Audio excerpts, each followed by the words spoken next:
మీ favourite serials ఇప్పుడు టీవీకి ముందే సన్ నెక్స్ట్ యాప్ లో మస్తుగా అందరికి ముందే చూడండి. ఇప్పుడు సన్ నెక్స్ట్ యాప్ ని డౌన్లోడ్ చేసి సబ్స్క్రైబ్ అవ్వండి.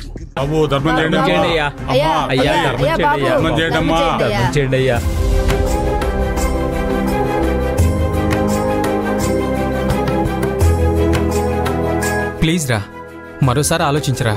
కావాలంటే వేరే మార్గం ఏదైనా ఆలోచిద్దాం గాని గుడి దగ్గర నువ్వు ఇలా అడుక్కోవడం ఏం బాగోదురా.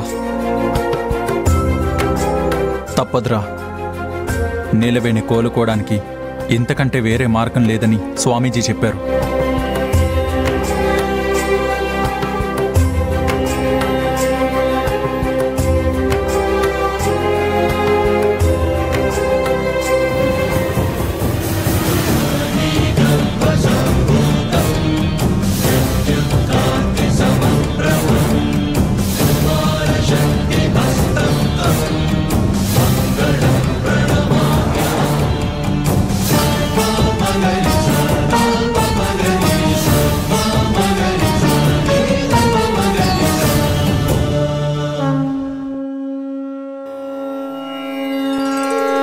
నీలవేణి కోలుకునేలా చూడు స్వామి.